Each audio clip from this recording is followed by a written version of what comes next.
আসসালামু আলাইকুম। বাংলাদেশ বনাম ওয়েস্ট ইন্ডিজের মধ্যকার দ্বিতীয় একদিনের আন্তর্জাতিক ম্যাচ আগামীকাল। বাংলাদেশের অনেকে কমেন্ট করতেছে যে বাংলাদেশ ধান ক্ষেতের উইকেট বানাইছে, পাট ক্ষেতের উইকেট বানাইছে। কে রে ভাই, অ্যাডভান্টেজ এটা তো সবাই নিচ্ছে। অস্ট্রেলিয়াও নিচ্ছে, ইন্ডিয়ায় নেয়, পাকিস্তানে নেয়, শ্রীলঙ্কায় নেয়, কয়দিন আগে আফগানিস্তানের সাথে আমরা খেলাইছি, আফগানিস্তানও নিচ্ছে। এটা তো কোনো ব্যাপার না। ইন্ডিয়ার ভাগা ভাগা যে খেলোয়াড় বিরাট কোহলি, রোহিত শর্মা, শুভমান গিল, শ্রেয়াস আয়ার, ইন্ডিয়ার বলাররাও তো খুব ভালো ফর্মে আছে। অস্ট্রেলিয়া গিয়ে তো তারা 133 রানে অল আউট হয়ে গেছে। আর অস্ট্রেলিয়া 7 উইকেটে ম্যাচ জিতেছে। অস্ট্রেলিয়া তো খুব ভালো খেলছে, তারা তো অ্যাডভান্টেজ নিবেই। সেজন্য কি বলা যাবে ধান ক্ষেতের উইকেট, পাট ক্ষেতের উইকেট? বাংলাদেশ যেখানে 13টা ম্যাচ খেলে সেখানে 12টাই হার, মাত্র একটা ম্যাচ জয়লাভ করে। বাংলাদেশকে তাদের জয়ের দ্বারায় ফিরতে গেলে একটা ম্যাচ জিতা খুব প্রয়োজন ছিল। আমি মনে করি আরও পাট ক্ষেতের উইকেট বানাক, আরও ধান ক্ষেতের উইকেট বানাক।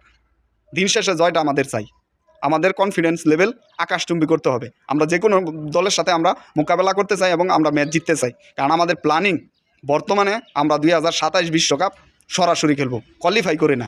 সেজন্য আমরা এই পরিকল্পনা নিয়েই মাঠে নামব। বাংলাদেশ ডান ক্ষেতের উইকেটও যদি জিততে পারে, পাট ক্ষেতের উইকেটও যদি জিতে, তাহলে আমাদের কোনো সমস্যা নেই। আমরা চাই বাংলাদেশ জয়লাভ করুক আর 2027 বিশ্বকাপ সরাসরি খেলুক।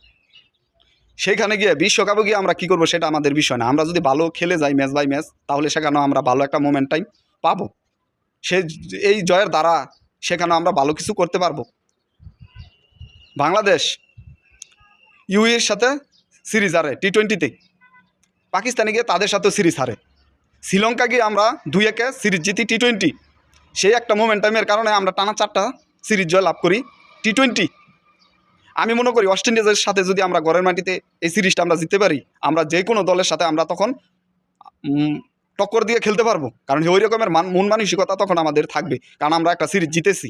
সেই মোমেন্টাইম নিয়েই আমরা বাকি ম্যাচগুলো খেলবো এবং আমরা সবগুলো জয়লাভ করব। আর আমরা 2027 বিশ্বকাপ সরাসরি খেলবো। আর অ্যাডভান্টেজ এটা আমরা ভালোভাবেই কাজে লাগাবো। যে যা বলুক, বাংলাদেশ জিতবে। আপনারা সবাই মাঠে যাবেন, মাঠে গিয়ে খেলা দেখবেন, বাংলাদেশকে সাপোর্ট করবেন আর বাংলাদেশের পাশে থাকবেন। অবশ্যই এই দলটা ভালো কিছু করবে, এদেরকে একটু সময় দিতে হবে। মেহেদী হাসান মিরাজ মাত্রই ক্যাপ্টেন্সি নিচ্ছি, তারও একটা জয়ের একটা দরকার ছিল। যেহেতু আমরা একটা জয় পেয়েছি, যদি এই সিরিজটা আমরা জিততে পারি তাহলে মেহেদী হাসান মিরাজের কনফিডেন্স লেভেলও ভালো হবে। আশা করি আমরা অন্য অন্য দলের সাথে খুব ভালো খেলবো এবং ভালো করব, দেশের জন্য ভালো কিছু বয়ে নিয়ে আসবে ইনশাল্লাহ, ইনশাল্লাহ।